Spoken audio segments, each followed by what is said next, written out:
Hi guys, അപ്പോൾ ഞാനിന്നൊരു പുതിയ recipe ആയിട്ടാണ് വന്നിട്ടുള്ളത്. വെജ് റൈസ്, വെജ് ബിരിയാണി എന്ത് വേണമെന്നുണ്ടെങ്കിലും നിങ്ങൾക്ക് വിളിക്കാവുന്നതാണ്. അപ്പോൾ നമുക്ക് അതിലേക്ക് എന്തൊക്കെ വേണം നോക്കിയാലോ. അപ്പോൾ നമുക്ക് അതിലേക്ക് അരി വേണം, പിന്നെ നെയ്യ് വേണം, പിന്നെ കോമൺ ആയിട്ട് നമ്മൾ യൂഷ്വലി ഉപയോഗിക്കുന്ന ഉപ്പ്, കുരുമുളക് പൊടി, മഞ്ഞൾപ്പൊടി, ചിക്കൻ മസാല, മുളക് പൊടി, മല്ലിപ്പൊടി, ഇത്രയും സാധനങ്ങൾ, ഇത്രയും പൊടികളാണ് ഞാൻ ഉപയോഗിക്കുന്നത്. പിന്നെ നമുക്ക് അതിലേക്ക് പട്ട, ഗ്രാമ്പു, ഏലക്ക, പിന്നെ ഉള്ളി, മല്ലിച്ചപ്പ്, ഇഞ്ചി, വെളുത്തുള്ളി ചതച്ചത്, കരിവേപ്പില, തക്കാളി. ഒരു ചെറിയ കുക്കർ എടുക്കുക, നമുക്ക് അടുപ്പത്ത് വെക്കാം. അത് ചൂടായി വരുന്ന സമയത്ത് നമുക്ക് അതിലേക്ക് എണ്ണ, സൺഫ്ലവർ ഓയിലാണ് ഒഴിക്കുന്നത്. സൺഫ്ലവർ ഓയിലും പിന്നെ 1 ടേബിൾ സ്പൂൺ നെയ്യും കൂടി ആഡ് ചെയ്ത് കൊടുക്കാം. എന്നിട്ട് നമുക്ക് അതിലേക്ക് നമ്മുടെ പട്ട, ഗ്രാമ്പു, അങ്ങനത്തെ സ്പൈസസ് ഒക്കെ നമുക്ക് ആഡ് ചെയ്ത് കൊടുക്കാം. എന്നിട്ട് ചൂടാകുമ്പോൾ നമുക്ക് അതിലേക്ക് സവാള ആഡ് ചെയ്ത് കൊടുക്കാം. സവാള ആഡ് ചെയ്ത് കൊടുത്ത് നമുക്ക് നന്നായിട്ട് വഴറ്റാം. സവാള നമുക്ക് നന്നായിട്ട് വഴറ്റി കൊടുക്കാം. അപ്പോൾ ഇപ്പോൾ ഞാനിവിടെ കുറച്ചെന്ന് വെച്ച് കഴിഞ്ഞാൽ വളരെ തുച്ഛമായിട്ടുള്ള ഉപ്പ് നമ്മൾ ആഡ് ചെയ്ത് കൊടുക്കുന്നുണ്ട്. കാരണം അരിയിലേക്കുള്ള ഉപ്പ് അറ്റ് ലാസ്റ്റ് ഞാൻ വെള്ളം ഒഴിച്ചിട്ടാണ് ആഡ് ചെയ്ത് കൊടുക്കുക. അപ്പോൾ ഇപ്പോൾ ഉള്ളി വഴറ്റി വരാൻ വേണ്ടിയിട്ടുള്ള ഉപ്പ് മാത്രം ആഡ് ചെയ്ത് ഒരു ഗോൾഡൻ കളർ ആവുന്നത് വരെ വെയിറ്റ് ചെയ്യുക. എന്നിട്ട് നമുക്ക് അതിലേക്ക് എന്ത് ചെയ്ത് കൊടുക്കാം, തക്കാളി ആഡ് ചെയ്ത് കൊടുക്കാം. അങ്ങനെ നമ്മൾ തക്കാളി ആഡ് ചെയ്ത് കൊടുത്തിട്ടുണ്ട്. അപ്പോൾ ഇവിടെ ഞാൻ ഒരു 2 ചെറിയ സവാളയും പിന്നെ ഒരു മീഡിയം പഴുത്ത തക്കാളിയാണ് ഞാൻ ആഡ് ചെയ്തിട്ടുള്ളത്. ഇതൊരു 2 പേർക്ക് അത്യാവശ്യം ഫില്ലാവുന്ന ക്വാണ്ടിറ്റി ഉണ്ടായിരിക്കും. നമ്മുടെ റൈസ് അത്യാവശ്യം ഫില്ലാവും ക്വാണ്ടിറ്റി ഉണ്ടായിരിക്കും.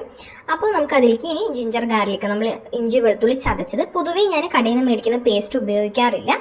ഇങ്ങനെ ഉപയോഗിക്കുമ്പോഴാണ് എനിക്ക് കുറച്ചും കൂടി ഫ്ലേവർ ബൂസ്റ്റ് ആവുന്നതായിട്ട് തോന്നിയിട്ടുള്ളത്. അപ്പോൾ ഞാൻ അങ്ങനെയാണ് ഉപയോഗിക്കുന്നത്. പിന്നെ നമുക്ക് എടുത്തു വെച്ചിട്ടുള്ള കരിവേപ്പില, മല്ലിച്ചപ്പ് ഇതെല്ലാം ആഡ് ചെയ്യാം. ആഡ് ചെയ്തതിന് ശേഷം നന്നായിട്ട് ഇളക്കി കൊടുക്കുക. ഇതുവരെ ഒരു മസാലയും നമ്മൾ ചേർത്ത് കൊടുത്തിട്ടില്ല. ആകെ ഒരു ചെറിയ തോതിൽ നമ്മളൊരു ഉപ്പ് ചേർത്ത് കൊടുത്തിട്ടുണ്ട്, അല്ലാതെ വേറെ ഒന്നും ആഡ് ചെയ്തിട്ടില്ല. ഇനിയാണ് നമ്മൾ മഞ്ഞൾപ്പൊടി, നമ്മുടെ എടുത്തു വെച്ചിട്ടുള്ള നമ്മുടെ എല്ലാ മസാല നമ്മൾ ആഡ് ചെയ്ത് കൊടുക്കുന്നത്.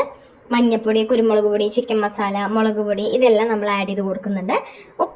കുറച്ച് ചെറിയ എമൗണ്ടിലാണ് നമ്മൾ ആഡ് ചെയ്ത് കൊടുക്കുന്നത്. കുറേ മസാല ഇട്ടിട്ട് അതിൻ്റെ ഫ്ലേവർ, നമ്മൾ റൈസിൻ്റെ ഫ്ലേവർ കളയുന്നതിനോട് എനിക്ക് വലിയ താല്പര്യമില്ല.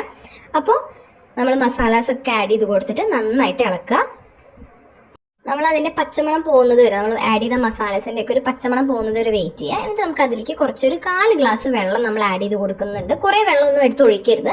ഒരു 1/4 ഗ്ലാസ് വെള്ളം നമ്മൾ ആഡ് ചെയ്ത് കൊടുക്കുന്നുണ്ട്. എന്നിട്ട് ആ വെള്ളം ഒന്ന് വറ്റുന്നത് വരെ, വല്ലാതെ കംപ്ലീറ്റ് ആയിട്ട് വറ്റരുത്, ചെറുതായിട്ടൊന്ന് വറ്റി കഴിഞ്ഞാൽ നമ്മൾ അതിലേക്ക് എന്ത് ആഡ് ചെയ്ത് കൊടുക്കുകയാണ്, നമ്മൾ കഴുകി ഊറ്റി വെച്ചിട്ടുള്ള അരി ആഡ് ചെയ്ത് കൊടുക്കുകയാണ്. ഞാനിവിടെ 1 ഗ്ലാസ് അരിയാണ് എടുത്തിട്ടുള്ളത്. ചെറിയ അരിയാണ്, ബസ്മതി അരിയല്ല. ഈ അരിക്കാണ് കുറച്ചും കൂടി ഫ്ലേവർ ആയിട്ട് എനിക്ക് തോന്നിയിട്ടുള്ളത്. അപ്പം ഞാൻ ഈ ഒരു ഗ്ലാസ് അളവിലുള്ള അരിയാണ് എടുത്തിട്ടുള്ളത്. അപ്പോൾ 1 ഗ്ലാസ് അരിക്ക് നമ്മൾ 2 ഗ്ലാസ് വെള്ളം, 1:2 റേഷ്യോ ആണ് എപ്പോൾ നമ്മൾ വെജ് ബിരിയാണി ആയിക്കോട്ടെ എന്ത് റൈസ് ആയിക്കോട്ടെ നമ്മൾ എടുക്കാറുള്ളത്. അപ്പോൾ ഇവിടെ ഞാൻ 1 ഗ്ലാസ് അരി എടുത്തുള്ളത് കൊണ്ട് ഞാൻ 2 ഗ്ലാസ് വെള്ളമാണ് ഇതിലേക്ക് ഒഴിച്ചു കൊടുക്കുന്നത്. ഒഴിച്ചു കൊടുത്ത് ഉപ്പ് ഞാൻ ഇപ്പോഴാണ് ആഡ് ചെയ്യുന്നത്. എപ്പോഴും ആ വെള്ളത്തിൽ ഉപ്പിൻ്റെ അളവ് എന്തായിരിക്കണം, ഉപ്പിൻ്റെ അളവ് ഇച്ചിരി മുൻപന്തിയിലായിരിക്കണം. അപ്പോഴായിരിക്കും ആ റൈസിലേക്ക് കറക്റ്റ് സാൾട്ടിൻ്റെ അളവ് നമുക്ക് കിട്ടുക. അപ്പോൾ ഇത് ഇത്രയുള്ള പരിപാടി. ഉപ്പ് ചേർത്ത് കൊടുത്തു, വെള്ളത്തിൽ ഉപ്പ് ചേർത്ത് കൊടുത്ത് കുക്കർ അടയ്ക്കുക. 2 വിസിലിൽ നമ്മുടെ റൈസ് പെർഫെക്റ്റ് ആയിട്ട് റെഡി ആയിട്ടുണ്ടായിരിക്കും. അത് നോക്കി, പെർഫെക്റ്റ് ആയിട്ട് റെഡി ആയിട്ടുണ്ട്. അപ്പോൾ ഓഫീസിൽ ലഞ്ച് കൊണ്ടുപോകാൻ പിള്ളേർക്കൊക്കെ, നോൺ വെജ് കൊണ്ടുപോകാൻ പറ്റാത്തവരൊക്കെ ഉണ്ടാവും. അപ്പോൾ അവർക്കൊക്കെ ഉണ്ടാക്കി കൊടുത്താൽ ഭയങ്കര ടേസ്റ്റിയാണ്, ഈസിയാണ്. അപ്പോൾ എല്ലാവരും ഒന്ന് ട്രൈ ചെയ്ത് നോക്കുക, കമൻറ്റ് അറിയിക്കുക. അപ്പോൾ അടുത്തൊരു ഫുഡ് റെസിപ്പി ആയിട്ട് കാണാം.